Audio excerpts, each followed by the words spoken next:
बिस्मिल्लाहिर्रहमानिर्रहीम। अस्सलाम वालेकुम दोस्तों, वेलकम करते हैं इमरान ऑफिशियल में। जैसा कि आप भाइयों को मालूम है कि कोरोना के जो हालात दोबारा से फिर बिगड़ते नज़र आ रहे हैं, इस वजह से सऊदी वजारत सेहत की तरफ से एक बहुत अहम ऐलान कर दिया गया है।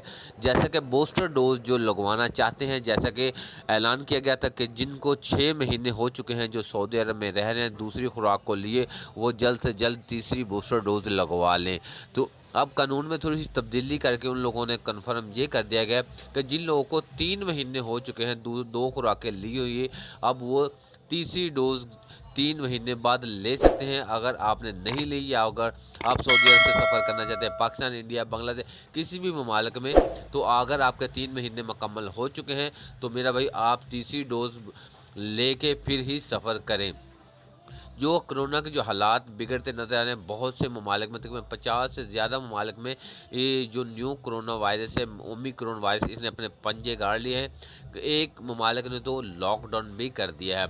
इस लिहाज से सऊदी वजारत सेहत की तरफ से ये ऐलान कर दिया गया है कि जितनी जल्दी हो सके फ़्लाइट तो हम नहीं बंद कर रहे, तो लिहाजा जो क़ुव्वत मदाफ़ियत में अपनी जो जो कमी है लोगों की, वो ज़्यादा बढ़ा दें कि अगर इस तरह का कोई वायरस आए तो इन पर हमला हो भी तो इन पर असर वगैरह ना हो। इसलिए इन लोगों ने ये कानून जारी अब पास कर दिया है कि 6 महीने की बजाय अब 3 महीने बाद आपको तीसरी बूस्टर डोज लेना लाजमी होगी।